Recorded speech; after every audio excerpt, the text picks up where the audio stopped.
Are you from Terre Haute, Donna? Yes, I was born and raised here. And then you said you mentioned that you went to school in St. Anne's, right? Yeah, I went to school at St. Anne's first through eighth grade, and then I went to Schulte High School for 4 years, and then it closed after my senior year. Oh. And then I went to college at St. Mary of the Woods and got Okay. my bachelor's at St. Mary of the Woods. So what year did you start working at St. Margaret Mary? 1991, 1991. So how many years have you worked there? 28 years. Wow. No. Were you the choir director then when you first started working? Yes, I was hired to be the choir director. And who was the pastor then when you started working? Father John Beatty. John Deedy. Where was the church at? Was it here already? Or Yes, it was already here, just like this, that was oriented this Oh, way. it was oriented this way. Okay. What was your first impression with the physical aspect of the church when you started? Oh, when I walked in, I loved it because it was so contemporary compared to the other churches. And I loved the orange mosaic and all the wood and the stone. It just felt very warm and inviting. How was the congregation? Oh, they were very, very friendly to me, very supportive. Was Sister Mary, was she here already? Yes, when you Sister Mary started? Beth was here. Yeah, I learned a lot from her. And then take us back to the first time that you played at Mass here in church. Oh my. Well, I was scared to death, I can tell you that. And I had an old upright piano. It wasn't very good, not in very good tune. So we've come a long way since then. Oh, really? Were there a lot of choir members then at that Well, time? we had quite a few people involved, yeah. So before I came, there was I guess you would call it a folk group that played on Sundays. And yeah, they were a pretty good group. So I inherited good musicians. Oh, good. How did your role as a choir director evolve? Well, I started out just as choir director, and then as Sister Mary Beth took on more responsibility in terms of pastoral associate and religious ed, then I had to do some other things related to liturgy. So I became the chairperson of the liturgy committee. I started doing the worship aids, which she had you're done still doing before, now. which I'm still doing now. Yeah. I helped Jerry do the scheduling of all the liturgical ministers. So that's something that Sister Mary Beth had done. So, you know, I kind of assumed a lot of the things that she had done. And of course, then I started doing the music at St. Patrick's as well. So Yeah, it turned into full-time from part-time. So. So you were part-time when you first started? Yes, I was part-time when I Did first you work started. somewhere else then? No, just that. Well, I actually helped my husband at North High School. He was the choir director, and so I was the accompanist for the choirs. So I guess that was my other part-time job. Now, how has the music evolved in the parish?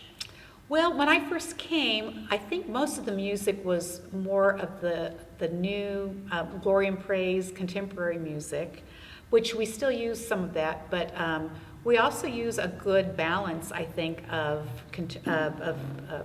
traditional music, and then we try to incorporate more of the Filipino and Hispanic music since that reflects our population here. So did you have this piano then, or? No. As I said, we had this old upright, and then we had the grand piano. That was a gift from a parishioner. It was his wife's, and when she died, he donated it to the parish with money to rebuild it and restore it. So we had that for many years. But when Father Ron was here, he thought we needed something else that had more capabilities, different sounds and recording capabilities. So, well, we had a parishioner who donated the money for this. Oh, really? Now, does the Archdiocese dictate what songs you play for the Mass, or do you usually have the freedom to choose the songs that you? I pretty much have freedom, although there are parameters. There's just basic Catholic teachings that we have to keep in mind every time we choose the music. So it has to be appropriate. Mostly it has to relate to the readings, and when it doesn't relate to the readings, it should reflect the season, and also the ritual movement. So, but as far as individual songs, I have a lot of freedom to do that. That's good. Does having different pastors affect your song selection? I don't really think it has, although I think when Father Rick was here, we probably did a lot more traditional music and stuff that he would have done at the cathedral because he had that background. So, yeah, but I think mostly I've kind of kept the same music with all the pastors. What was your most memorable experience or moments working in the parish? Well, one that really stands out to me is when my father died very suddenly. It was 18 years ago, and it was right before Christmas. And I just remember how supportive everybody was, and especially Father Ron and Sister Mary Beth and Jerry. They gave up their holiday to stay and help with the funeral. We had his funeral mass here, and I was just so touched by that, and it was just, I knew I was loved and supported, so that really stands out in my mind. What do you like most or most proud of about St. Margaret Mary as a church? I think I'm proud of our cultural diversity here, and that the fact that we are all just very accepting of one another and very friendly, and yeah, I think we stand out that way. Now, what were your struggles as a choir director? Well, I think there's kind of still the same struggles. Trying to recruit musicians. Not that there aren't people that want to do it, but it's a big time commitment, because we rehearse Schedule. quite often, and people are very busy. So trying to keep musicians involved. Another struggle is with just the building itself. The sound is very different because just the placement of the speakers and all. It's very hard to run microphones without them feeding back. And so, we want people to be heard. And yeah, it's always been a challenge. So it's more technical. Technical challenges, absolutely. Now, what are the traditions that you can remember from that back then that are uniquely St. Margaret Mary? I remember from the time I started, we always had an Epiphany dinner, which was kind of nice. It was a post-holiday get together at the parish, and boy, we really did it well. I mean, on one level of the school building, we would have an appetizer room with wonderful appetizers and wine and all, and then we'd have a big meal downstairs that everyone carried in, and it was just a wonderful celebration. And I think we've always done celebrations really well. Some gatherings. We've had some great gatherings at the Andreas's. I remember that. That's very, very special too. Now, what are the changes in the parish that you noted over the years? Changes. Well, I do know that I think we have involved more lay people in leadership. Our staff has expanded. When I started, it was just Father Didi and Sister Mary Beth. I guess she was like a pastoral associate. But then we hired Jerry when Father Ron came, and he kind of took over the youth ministry, and he was sort of, helped out with the retirees. And then we have a business manager who's a paid person. We used to have volunteers work the office. Now we have paid people that work there. So I think our staff is more professional, compensated. Now, what do you think are the things we need to work on as a parish? What do we need to work on?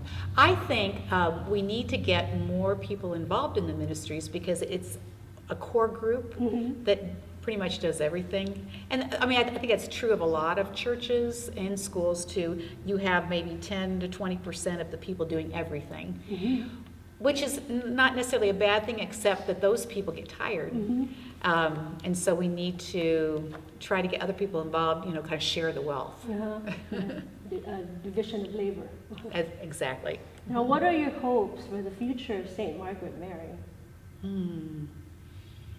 I hope that anyone in Terre Haute that would come to our parish would come in and feel loved and feel welcomed and feel like they really encounter Christ here.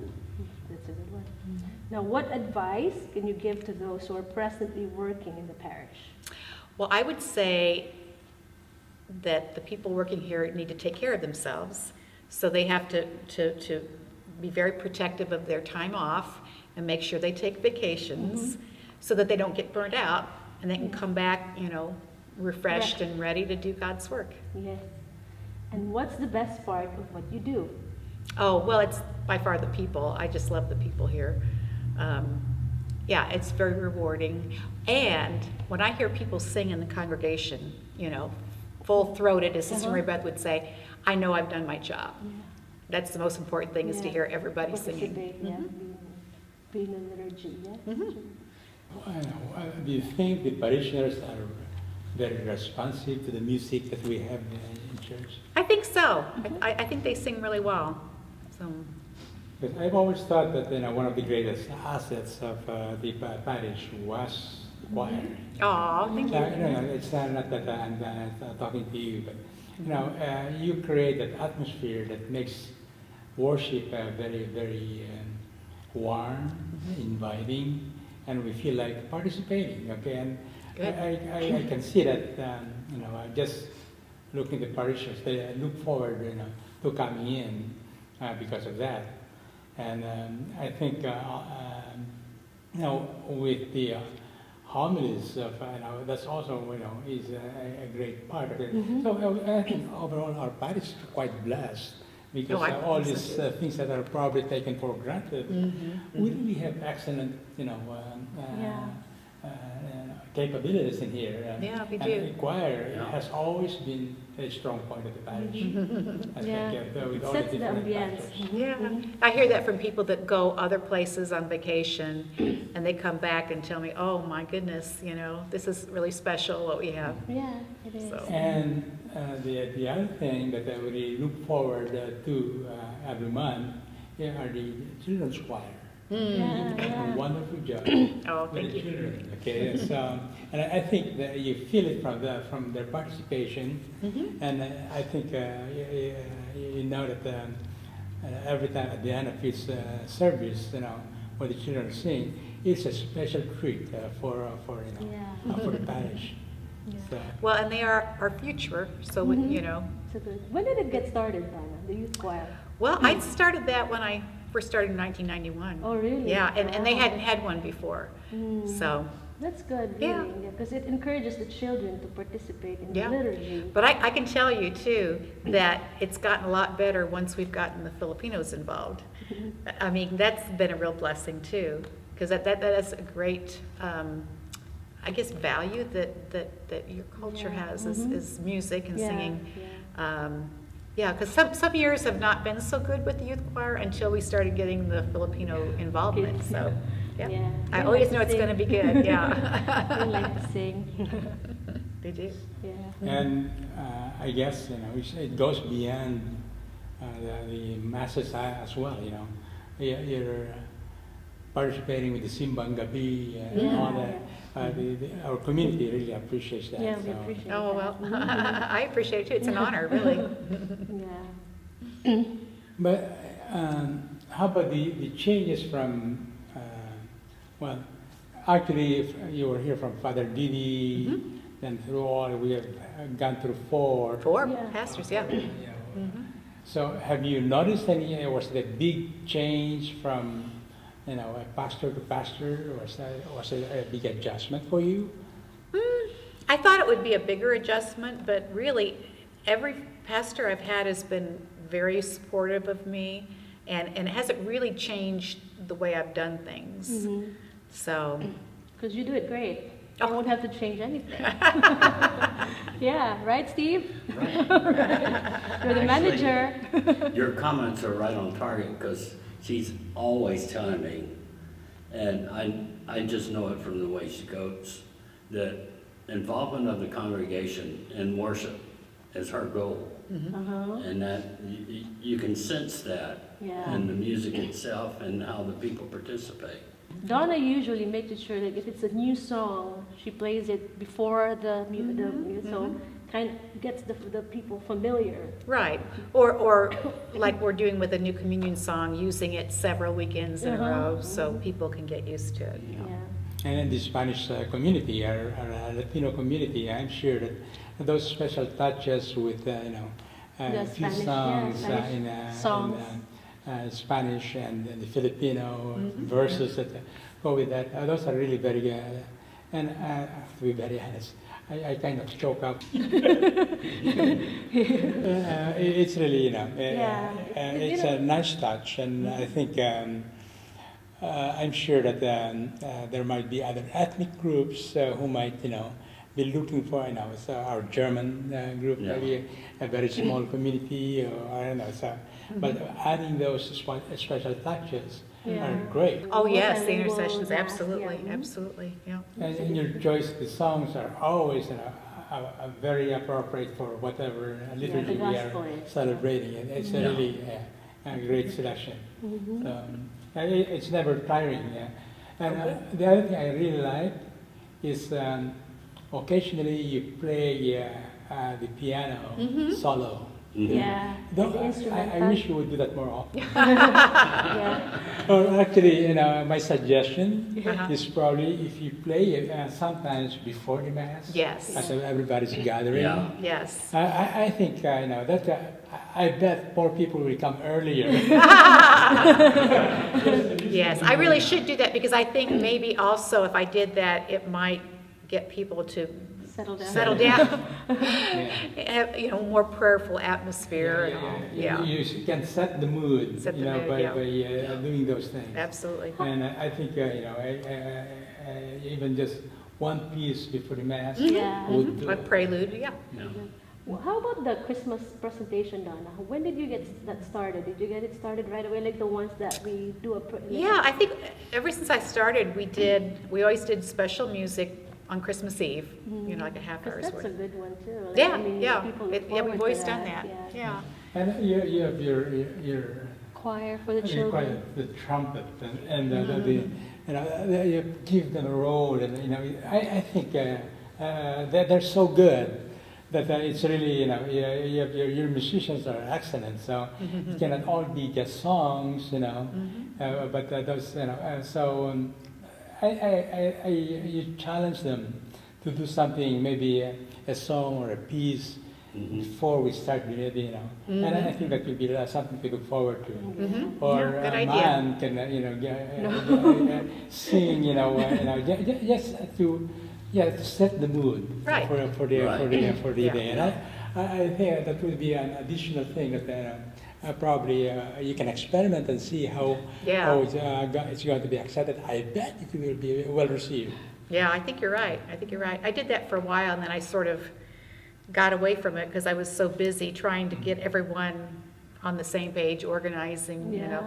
But yeah, I think, a couple minutes before Mass, just to set the mood, I think that's a good idea.